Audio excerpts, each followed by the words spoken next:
Good morning. This is Crash Course into the Old Republic.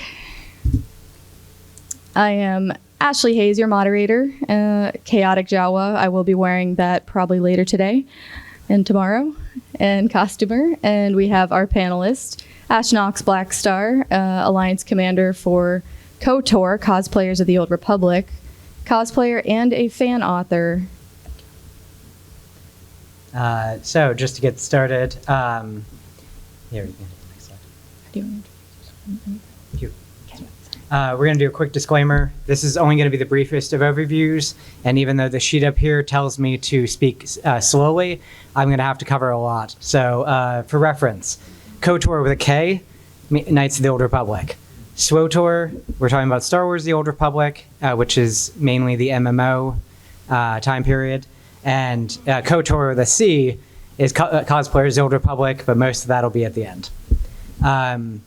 We also want to encourage you that if you have more questions to dive into the sources, check out Wikipedia, or we'll have handouts up here in the corner of the stage that have a list of a bunch of books and games and comics and other things that you can get into if you want to explore more, which is my next thing. And if you have questions about other sources, please ask.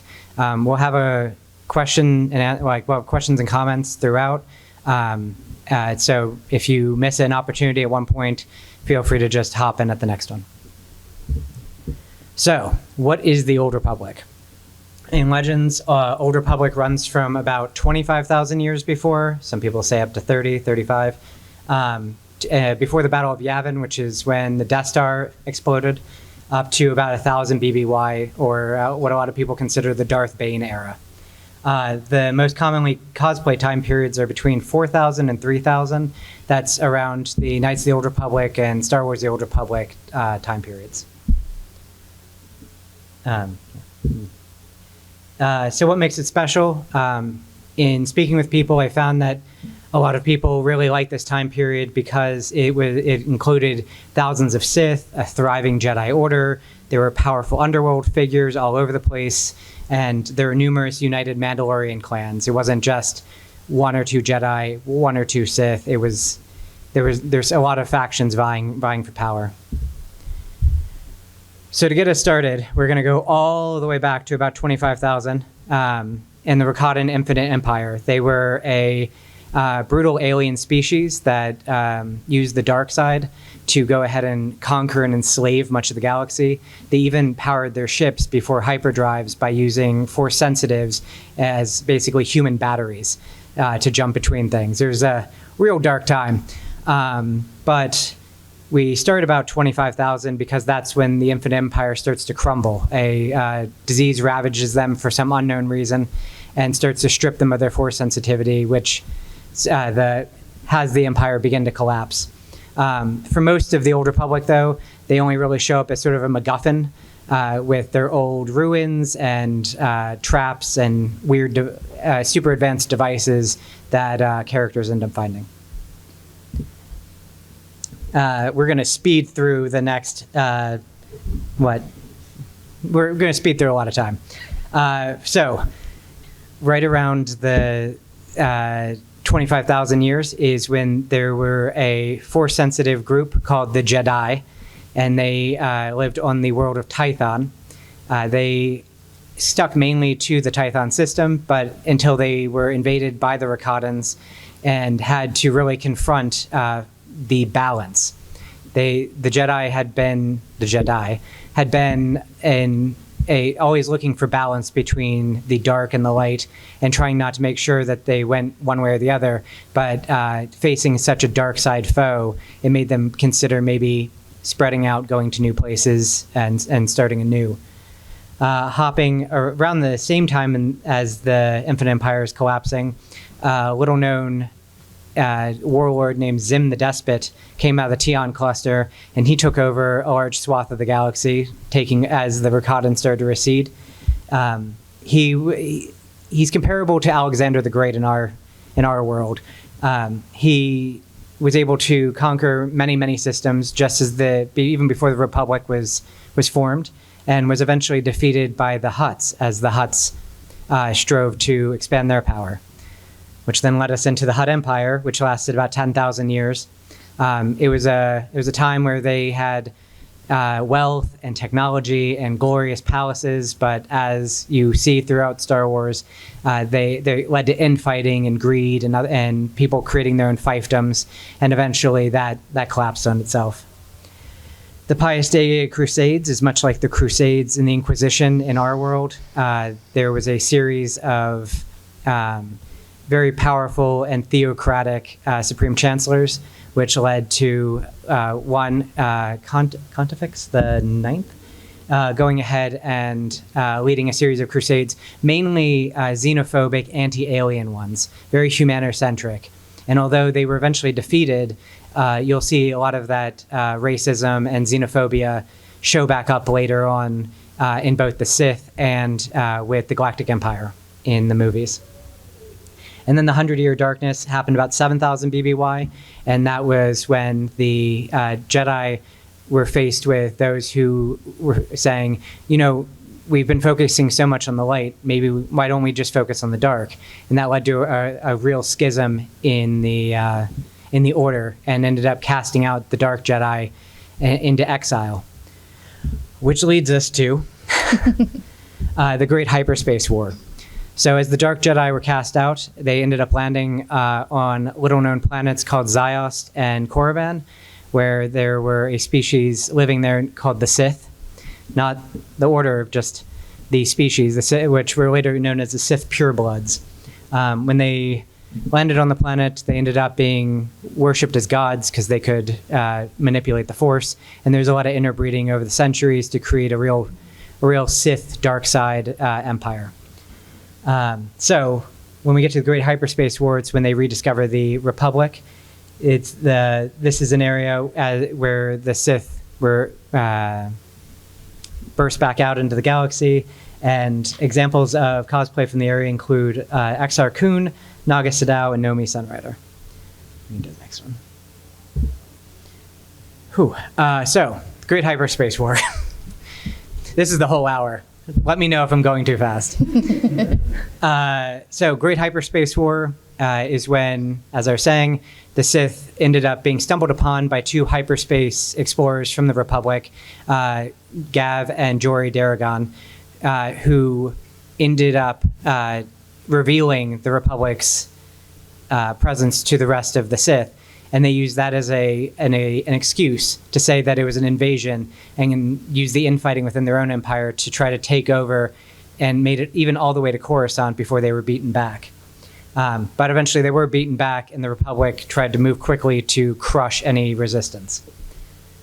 Fast forward from about 5,000 to about 4,000 BBY, we have the Beast Wars of Onderon. And that was when that mainly took place around Onderon and its moon Dexon. And there was the local monarchy was led by the spirit of a dark Jedi to really dive into the dark side, and they cast out anyone who disagreed with them into the wilderness, hoping that they would be killed by the beasts that live there. But they ended up taming the beasts, and when the Jedi showed up to try to help the monarchy with what seemed like these primitive people, it turned out that they ended up in the end helping the primitive people to overthrow the monarchy and restore order to Onderon. A few years after that leads into the Great Sith War, when when a few of the leading Jedi in the Order ended up falling to the dark side, led by the dark side spirits of some of the Sith that we've mentioned earlier, which was a brutal, devastating war. It culminated with the destruction of Ossus, which was where the Jedi library was. A ship led by a Sith commander ended up detonating a super weapon that caused the sun to go supernova, and it basically cooked the entire world with radiation. Not a great time. But in the end, the Jedi ended up winning because most of the Sith were wiped out, and that you're going to see that repeating. Sith rise up, someone detonates a super weapon, most of the Sith get wiped out. Jedi kind of win. So key characters from this time period that most people seem to know include Exar Kun, who we mentioned earlier, Naga Sadao, the Dark Lord of the Sith, Nomi Sunrider, who we have two examples of cosplayer here, and then Ula Keldroma, who was another Jedi who fell to the dark side, but was redeemed in the last moments. Can any of you name favorite characters you have from this time period? Does anybody have favorite characters? Has anyone heard of this time period before I just rambled? Okay. No favorite characters? Yeah? Revan. We'll get to Revan. We'll touch on Revan. Anyone else? Yes? Exar Kun. The first person to ever use a double-bladed lightsaber. Back there? You only want Mandalore? Well, which Mandalore? We're going to go through a lot of Mandalores. Speaking on Exar Kun, he also had his own technique and everything like that. He did. Really good for Christ and I don't know why he needed to scar his forehead. That looks painful. Because it's cool. Oh, yeah, because it's cool, of course. Yes? Darth Malgus. We'll get to Malgus, too, when we get to the SWTOR era. All right, moving on. So I'm just going to flash this up here for a minute. Here's some of the Jedi and Sith media from that time period. Everything's going to be on the handout, and I can always come back to this later if you need it. And afterwards, if you have not gotten a handout, we do have them over here on the corner. Thank you. So, Mandalorian Wars, and this gets into the people who are saying Mandalore and Revan. This is probably the most well-known because of the Knights of the Old Republic series in the early 2000s. This included a costly war with the Mandalorian Neo-Crusaders, the fall of the heroic Jedi Revan, countless deaths resulted from the ensuing Jedi Civil War, and there's so many examples of famous characters from this time period. You can switch. But we also do want to avoid spoilers because there's one spoiler from the first KOTOR game that I will skip over, but some people know what it is. So, major events, Mandalorian Wars, obviously. It's something that I think has started to be referenced in canon again. It was a time period where the Mandalorian clans got together and started pushing out in a very expansionist, imperialistic way to try to take worlds, plunder, start controlling more things. It led to not only a more uniform armor for many of the Mandalorians, but also moved them from originally being the more reptilian Tong species to accepting Mandalorians from all cultures. Much more a way of life, a way of warrior life, a culture than an ethnicity. It was a costly war that ended up pushing into the Republic, and the Republic didn't want to be part of it at first. And then when they finally got into it, they were ill prepared for the Mandalorian forces, and it ended up taking a young Jedi named Revan, gathering up a bunch of other like-minded Jedi to go fight and to break that peaceful Jedi culture to go ahead and push back the Mandalorians and eventually defeat them at Malachor 5. After Mandalore gets defeated, there's actually a good picture of Mandalore in here.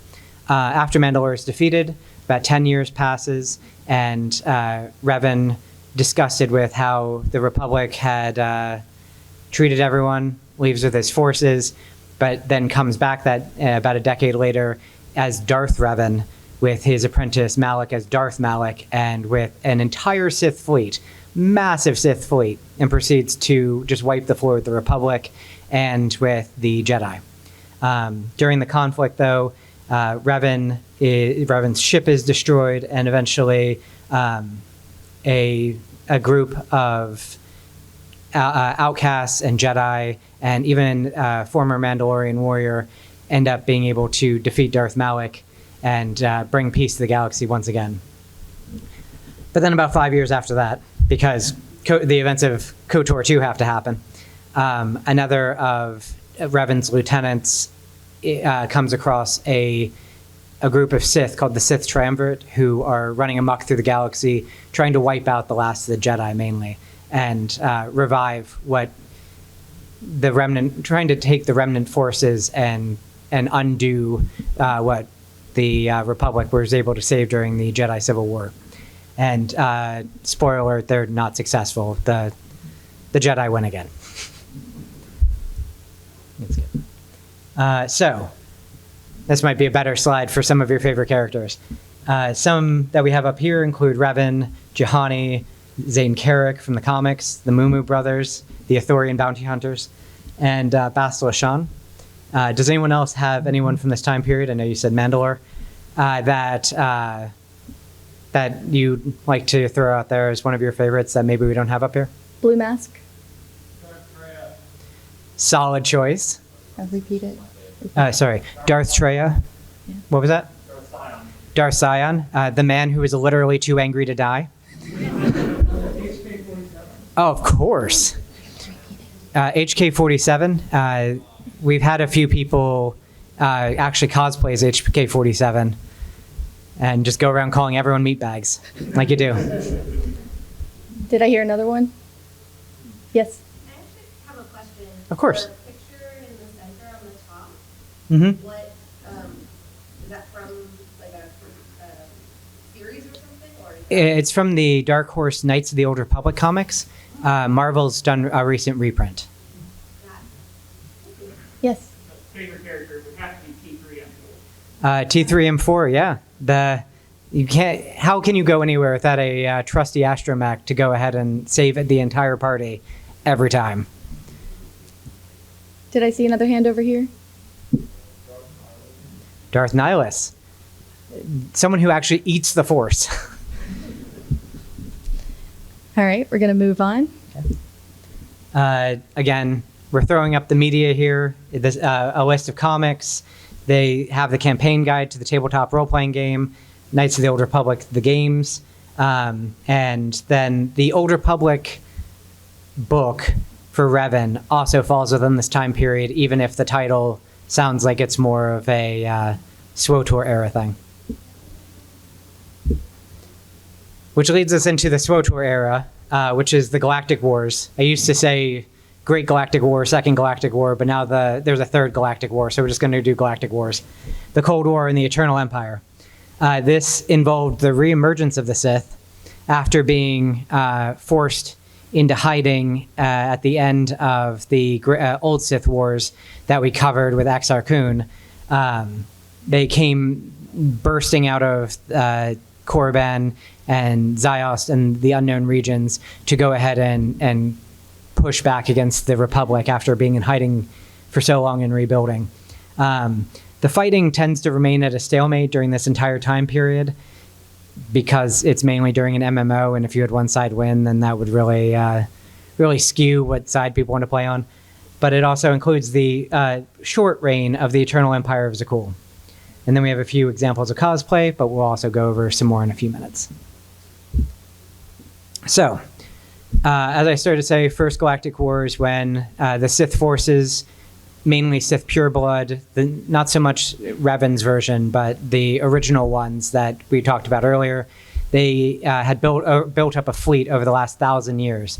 So they came roaring out of dark space, and they proceed to get in a real knockdown, drag-out fight with the Republic. It lasts about 28 years of just constant back and forth before the Treaty of Coruscant, where when it looks like the Empire's a bit on the ropes, they offer a peace treaty.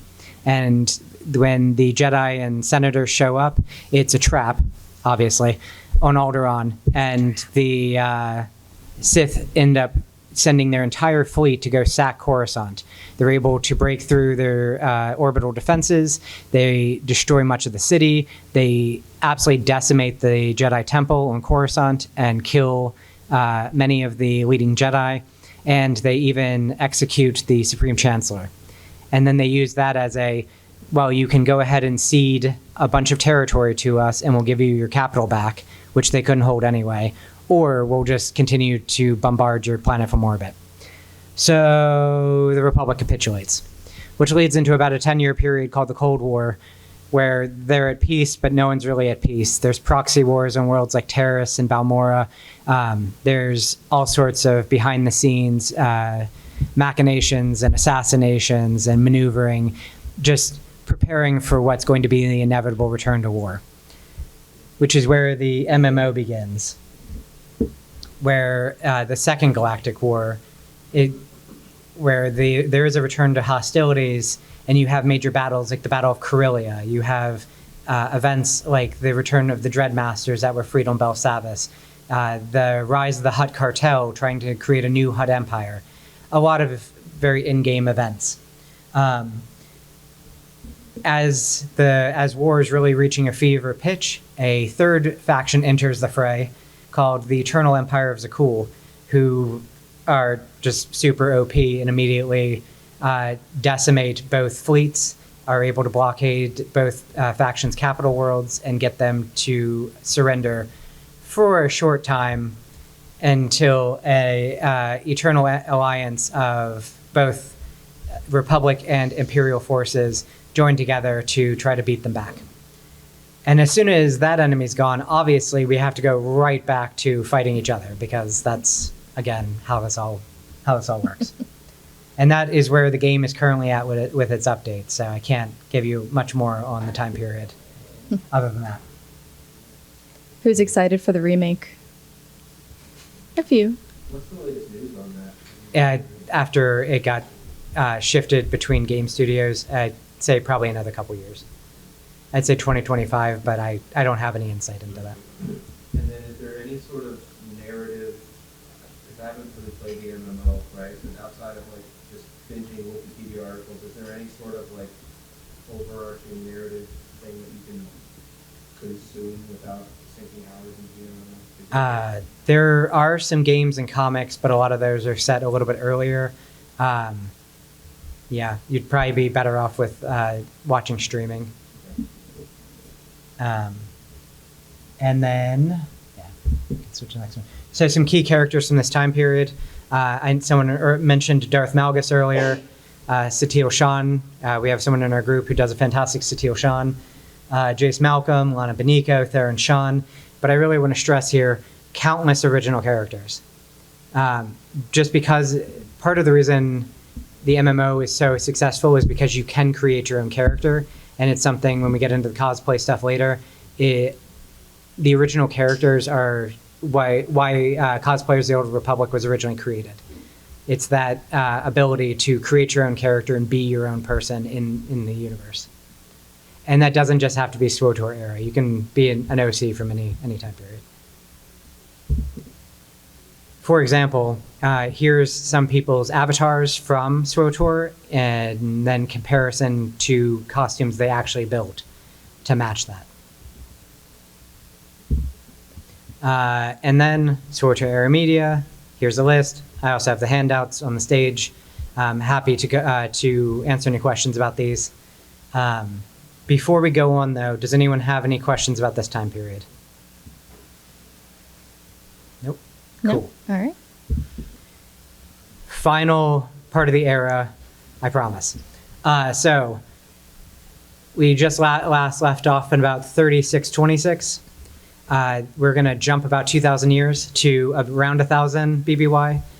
This is the end of the Old Republic era. The last 100 years of that are called the New Sith Wars. It's a time period that is, there's a lot of, it's a real dark time. It's the end of the Sith as we know them, and leads to the Rusan Reformations. You can actually skip to the next one for this one. So we're going to start with the Republic Dark Age. It was a time period where over time there were a number of the Republic ended up becoming much more decentralized. There was a lot more Jedi started serving as Supreme Chancellors just to try to gain some stability, but also that led to a bit of corruption. Many sectors and planetary governments ended up wanting to be more centralized and have their own control of things. So it went from general Republic forces to more sector forces and defending your sector, defending your planet. And because there was less of a unified front on that, people weren't keeping hyperspace beacons maintained. They weren't keeping the HoloNet maintained. So as things broke down and people didn't fix them, each of the sectors and areas of the galaxy became more and more isolated from each other, which, it was a slow process, but over time eventually led to all these different sectors being very scattered and very different. And the Sith ended up seizing on this and creating their own fiefdoms. There you had Sith would take over a planet, would take over a sector, and each Sith would then fight each other for control of those territories. So the last 100 years of this time period is just different Sith fiefdoms who had vastly different ideologies. Some were very kind and much more like benevolent despots. Some just wanted to brutally torture all of their citizens just because they wanted to like feed on the pain. It really depended on where you lived. But as the Sith kept expanding, then they were like, well, why don't we just take some of these real weak Republic territories? And so then it ended up becoming an all-out war over time when we get to the Light and Darkness War of the Republic joining in the middle of all these Sith infighting battles, and then the Sith reforming into the Brotherhood of Darkness, and the Republic falling under Lord Hoth. I don't know if he's connected to the planet, and his army of light, and trying to crush one another once and for all, which led to, we'll say, the Rusan campaign. Really, it's the seventh battle that matters. They get on the ground. It is a all-out pitched battle, winner take all. And in the middle of this, Darth Bane sets off something called a thought bomb, which goes ahead and absolutely just kills every living being connected to the Force on the planet. And most of the Jedi were on the planet, and all but 2 Sith were on that planet, which leads to Darth Bane instituting the rule of 2. So, key characters. Darth Bane, we've mentioned. Most people know the Bane trilogy. Also, Knight Errant is a series from this time period that has a lot of the lore. So Kara Holt is on here. Darth Zana is Darth Bane's apprentice, and the other one in the Rule of 2. And then Lord Hoth, we have a photo on here, but the cosplayer we have, he has a red lightsaber as he's pondering on it. But Lord Hoth was a Jedi and had a blue lightsaber. Does anyone have any other favorite characters from this era? Yes. Yeah, Darth Zana. It's funny, the person who's dressed like Darth Zana on this slide looks real familiar to me. Yes. Who? Deep cut. I appreciate it. Githany? Go ahead. Yes. Cognis, you said? Yes, Darth Cognis. All right, moving on. Again, here's some books and comics from the time period. Knight Errant is 3 volumes of the comics and then a book. So this happened with the Dawn of the Jedi. There's a bunch of comics, but there's also a single novel that tied in as well. Keep going. These are also in the handout. Also in the handout. And these.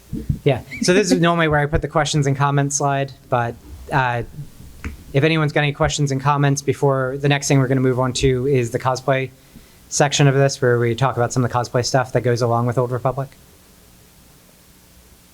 Good? Cool. All right.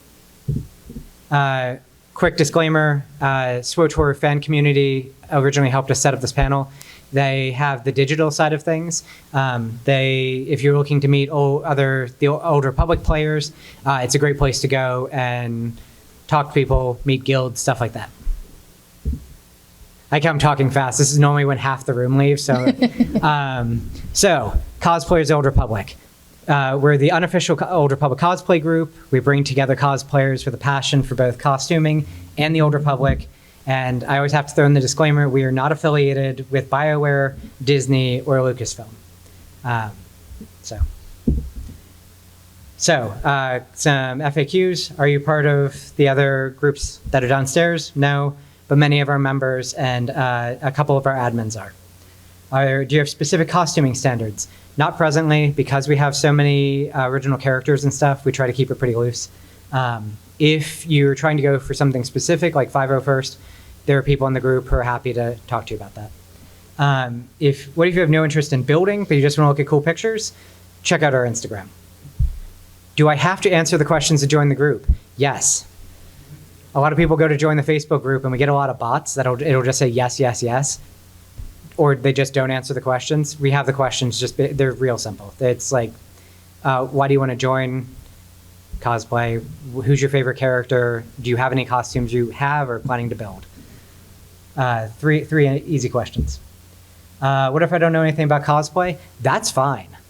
If you're saying you just want to learn and you're coming in and you want to build something at some point, happy to have you. Like we'll help you out wherever you need it. How do I pick a cosplay? Whatever your heart desires. I always put in here the disclaimer that keep in mind how much time it's going to take. Like it'd be great to have a cool giant set of armor, like vacuum formed armor. That means either making or getting the armor, cutting it, going ahead and painting it to the however detailed and weathered you'd like. There's a lot that can go into it. So sometimes it's easier to go with something comfy or simple. Do you accept original characters? We love original characters, and that was actually the reason I started this group, was because I had my own original Jedi, and it didn't really fall into a lot of the other groups, and a lot of people didn't have Old Republic stuff. Do you have a question? Yeah, what's the name of the group? Cosplayers of the Old Republic. There will also be a QR code on the screen at the very end if it's easier for you. Yeah. Oh, go back one. Sorry. So I also threw a few examples on here, like an academic taking underworld archaeology jobs, a Sith that's fallen to the light, a scoundrel that loves Pazak and Teresian ale, an enlisted trooper fighting to keep the galaxy free. It doesn't have to be just... A lot of people, when they think of costuming, they think of a Jedi or Sith or something. I love scoundrel characters. So, yeah. Aliens. I definitely want to have images on this slide. I don't want to be a human. Do you have species suggestions? There are so many species. And I put up a few photos here. We got a Miraluka, a Mirielen, a Togruta, a Natalan, and a Sith pureblood. Prosthetics, makeup. Even if you don't have as much experience with it, if you're interested in doing it, there are people in our group who will happily give you all the tips. Where's that Twi'lek t-shirt? Did they leave? No, he's right here. Oh, nice. Their shirt says, what is it? Twi'leks are my type. Twi'leks are my type. So, if you want to join, the top one is our general forum on Facebook, to discuss building tips, show off progress, plan events. And then the Instagram is the bottom one, cosplayer features every other day. We also have a monthly topic and occasional event photos. We'll have an event photo from today, hopefully, if I can get on the Instagram right after we get out of here.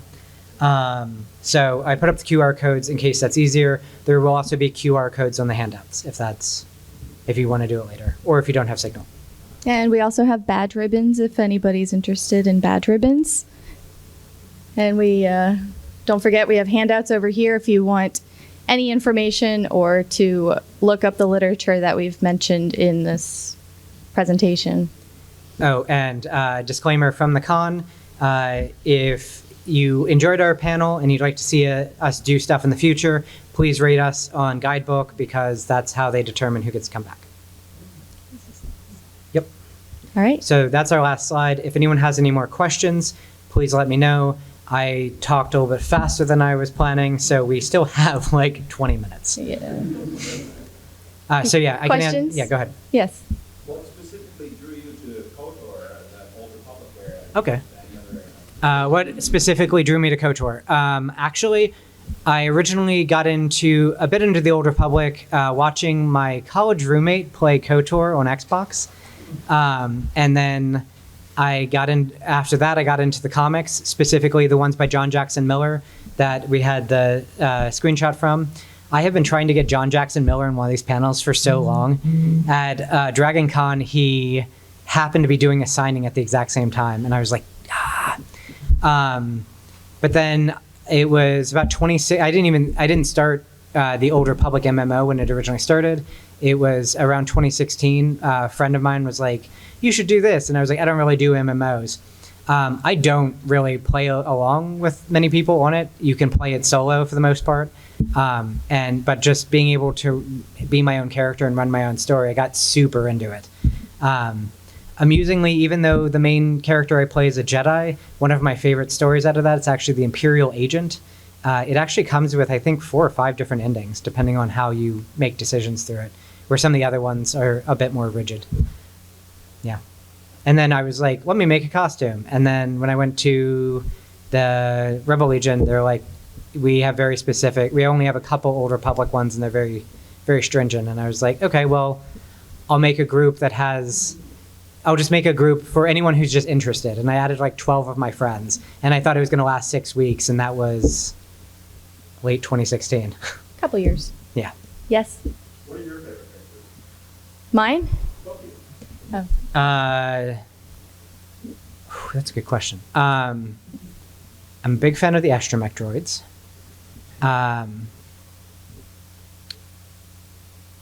Yeah. Problem is, I've been binging so much of the lore. I just reread all of Dawn of the Jedi and Tales of the Jedi. I also I really enjoyed Zalbar from KOTOR. I always love a good Wookiee. It's good to have a Wookiee on your side. I'm an agent of chaos, so I like any characters that sow chaos. That's fair. Yes. Can you speak to the canon status of Revan now in the KOTOR era? Like name drops, Yeah. in the new canon? That is correct. Nothing concrete. It's funny. I don't have a whole bunch of insight, just because I'm not tied into that much. But it's amazing the people who just cold IM me to let me know when something shows up. Although Revan's name didn't show up in the movie Rise of Skywalker, it is listed in the visual dictionary. So there is a Revan, and I think there's a Nihilus. And then there's also Tenebris, who was Palpatine's master's master. That's Tenebris Legion is one of the legions that was in there. I think Revan also showed up in a cut scene from a Clone Wars episode. Was supposed to, yeah. So that's dubious. And then Mandalorian Wars has been referenced a couple times on The Mandalorian. And what was the other one? Oh, there's been a couple things. In the new season of Andor.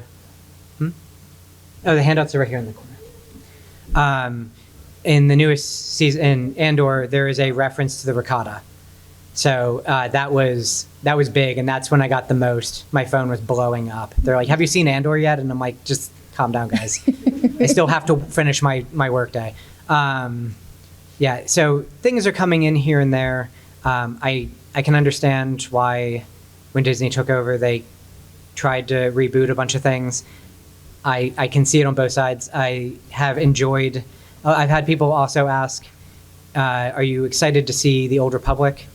Like if they made a movie or a show or something?" And I am cautiously optimistic. I kind of like being in this gray zone right now, because we do our Legends thing, and I don't think it ruffles many people's feathers on the canon or Legend side. So, yeah, we'll see what happens.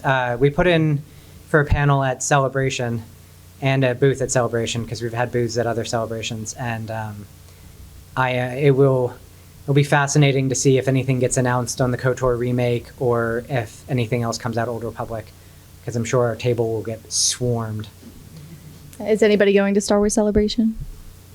I know it's in Europe this year, so It is in Europe it's a bit of a hike. I'm insane. That's the problem. Yeah, we also went on the Galactic Star Cruiser, and Yes, we that's did. expensive.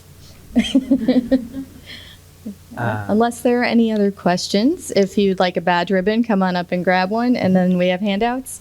Thank you very much for attending. Have a wonderful con.